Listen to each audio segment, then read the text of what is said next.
Hello everyone, welcome to our channel sharpen maths. आज हम लोग ये क्वेश्चन देखेंगे गेट 2025 का, जो कि सीरीज़ ऑफ फंक्शन पे है। जैसा कि मैं हमेशा बोलता हूँ, series of function, sequence of function से क्वेश्चंस नीट गेट में आते हैं और लोगों का डॉट भी होता है इस पर। तो बहुत लोगों का कमेंट भी था कि series of sequence of functions के सारे क्वेश्चंस को करवाना है। तो ये क्वेश्चन को देखते हैं, इसमें जो अप्रोच लगेगा उसको रिवाइज कर लेंगे। ठीक है। For x this x belongs to this interval, let u n x एक दिया हुआ sequence of function n x दोनों है तो फंक्शन हो गया ना। सिर्फ n रहता तो series of real sequence of real number होता है, ये सीक्वेंस ऑफ फंक्शन हो गया। n belongs to this, then which of the following is are true, कौन सा ट्रू है, इज आर ट्रू है ना, more than one correct can be. So u n x को अगर समेशन में डाल देंगे तो सीरीज ऑफ फंक्शन बन जाएगा। तो series of function converges uniformly on this interval. Series of function का डेरिवेटिव जो होगा यू एन डैश एक्स का सीरीज ऑफ फंक्शन जो बनेगा उसके हेल्प से वो यूनिफॉर्मली कन्वर्ज होगा दिस इंटरवल में। ये converges point wise but not uniformly. U n x converges uniformly on every compact subset of 0 to pi. ठीक है। तो जो हमारे पास सीरीज ऑफ फंक्शन है वो क्या है, this sine n x upon root n, n is equal to 1 to infinity. अब बताओ, सीरीज ऑफ फंक्शन जब देखते हो तो यूनिफॉर्मली कन्वर्जेंट के लिए कौन कौन सा टेस्ट आप लोगों को पता है, like Abel test, Dirichlet test और डिफरेंशिएशन, ये सब होता है। तो इसको देखने से क्या लग रहा है कौन सा टेस्ट होना चाहिए? देखो, एक है साइन एक्स है एक पार्ट, एक 1/√10 है। इसको आप देखोगे तो यूनिफॉर्मली बॉन्डेड है, यूनिफॉर्मली बॉन्डेड है ना। ये जो है डिक्रीजिंग है और कन्वर्जेज टू 0 है। तो इसको देखने से लग रहा है कि डिरिचलेट टेस्ट इसमें अप्लाई कर सकते हैं।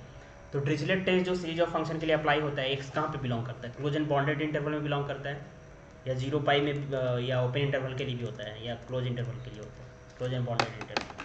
तो क्लोज एंड बॉन्डेड इंटरवल के लिए होता है, एक बार इसको चेक कर लेना। तो क्लोज एंड बॉन्डेड इंटरवल में ये तो फिर इनफॉर्मली कन्वर्जेंट हो जाएगा किस में, किस टेस्ट से, डिरिचलेट टेस्ट से। ठीक है, और कोई ज़रूरत ही नहीं पड़ेगी एबल टेस्ट वगैरह लगाने की। सो ये इनफॉर्मली बॉन्डेड हो गया, ये मोनोटोनिकली डिक्रीजिंग हुआ, कन्वर्जेंट टू 0 हो गया। तो प्रोडक्ट से जो सीरीज बन रहा है वो क्या होगा, इनफॉर्मली कन्वर्जेंट होगा बाय डिरिचलेट टेस्ट। ठीक है। सो कहाँ पे, close and bonded interval, but पूछा गया है कि 0 पाई में इनफॉर्मली कन्वर्जेंट होगा ओपन इंटरवल में। तो इसके लिए प्रॉब्लम हो सकता है एंड पॉइंट पे। एंड पॉइंट पे क्या है, एंड पॉइंट पे 0 पे तो इंक्लूड नहीं है, बट दिक्कत ये है कि जो आप पढ़ते हो inform limit theorem, informally limit theorem, वो जो होता है सीक्वेंस ऑफ फंक्शन के लिए भी होता है और सीरीज ऑफ फंक्शन के लिए भी होता है। सीक्वेंस ऑफ फंक्शन में क्या बोलता है, अगर सीक्वेंस ऑफ फंक्शन कंटिन्यूस है, इनफॉर्मली कन्वर्जेंट है सीक्वेंस ऑफ फंक्शन, तो इनफॉर्मली कन्वर्जेंट जो लिमिट आएगा, जिस पे लिमिट कन्वर्ज करेगा, वो लिमिट फंक्शन भी कंटिन्यूस होना चाहिए। वो लिमिट फंक्शन अगर कंटिन्यूस नहीं है तो कंट्राडिक्ट कर जाए, क्योंकि necessary condition sequence of function continuous informally convergent है तो लिमिट फंक्शन भी कंटिन्यूस होगा। लिमिट फंक्शन कंटिन्यूस नहीं है तो इनफॉर्मली कन्वर्जेंट नहीं होगा। तो ये चीज़ इसमें भी लगता है। ठीक है, ये जिस पे कन्वर्ज कर रहा है वो अगर कंटिन्यूस फंक्शन नहीं आया, और चूंकि ये series of function informally continuous है, sorry continuous series of function है, तो फिर ये इनफॉर्मली कन्वर्जेंट नहीं हो पाएगा। सो 0 पे क्या हो जाएगा, ये पूरा 0 बन जाएगा ना, तो सीरीज का सम भी 0 आ जाएगा। पाई पे भी इसका सीरीज का सम 0 आ जाएगा, साइन एन पाई 0 हो जाएगा। बट इसके बीच का कोई इंटरवल पे इसका सम क्या आएगा, 0 आएगा, नॉट 0। इसका मतलब लिमिट फंक्शन 0 प्लस और पाई माइनस पे कंटिन्यूस नहीं होगा ना, क्योंकि पाई माइनस पे कंटिन्यूस होने का मतलब है कि पाई माइनस और पाई दोनों पे वैल्यू सेम आना चाहिए। पाई माइनस पे ये नॉन जीरो आएगा, इसका सम। कन्वर्जेंट का मतलब सीरीज ऑफ फंक्शन का मतलब क्या, इसका जो सम आ रहा है वो यूनिकली फाइनाइटली एग्जिस्ट करना चाहिए। तो इसका सम जो आएगा उसी पे कन्वर्ज करते हैं ना सीरीज, नॉट से टॉकिंग अबाउट सीक्वेंस, सीरीज।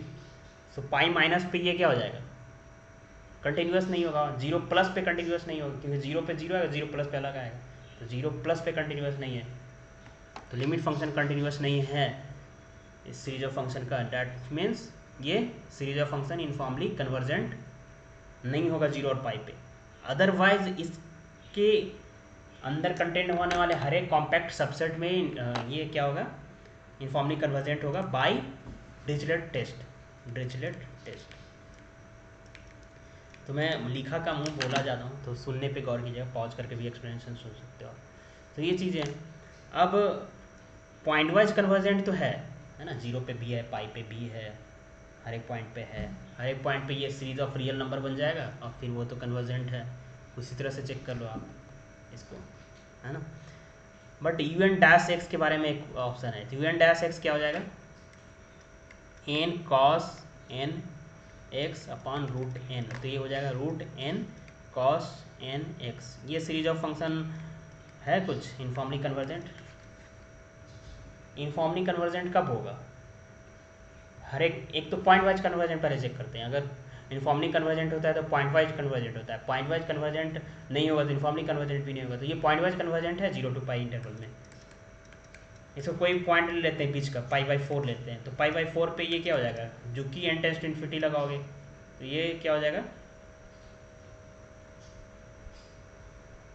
पाई/4 पे ये अनबाउंडेड है ना। तो लिमिट फंक्शन ये सीरीज ऑफ रियल नंबर बन जाएगा पाई/4 पे, और एन टेंड्स टू इन्फिनिटी पे ये नॉट जीरो आएगा, तो फिर ये सीरीज ऑफ रियल नंबर बन जाएगा। तो नेसेसरी कंडीशन को सेटिफाई नहीं कर रहा है कन्वर्जेंट, तो कन्वर्जेंट ही नहीं होगा। इसका मतलब उस पॉइंट पे ये कन्वर्जेंट नहीं है, तो पॉइंट वाइज कन्वर्जेंट भी नहीं हो रहा है। तो पॉइंट वाइज कन्वर्जेंट नहीं होगा तो इनफॉर्मली कन्वर्जेंट भी नहीं होगा, नहीं तो सिंपल हो गया फिर। तो आपका सी ट्रू हो गया, पॉइंट वाइज कन्वर्जेंट है but not informally convergent on open interval, और कॉम्पैक्ट सबसेट में ये इनफॉर्मली कन्वर्जेंट है, और 0 to पाई इंटरवल में इनफॉर्मली कन्वर्जेंट नहीं है। ये डैश में ये इनफॉर्मली कन्वर्जेंट नहीं है क्योंकि पॉइंट वाइज कन्वर्जेंट ही नहीं है। तो क्लियर। तो आई थिंक ये चीज़ें आपको रिवाइज हो गई है। तो जितने भी टेस्ट हैं सीरीज ऑफ फंक्शन से रिलेटेड, सीक्वेंस ऑफ फंक्शन से रिलेटेड, आप रिवाइज कर सकते हो। Okay, thank you.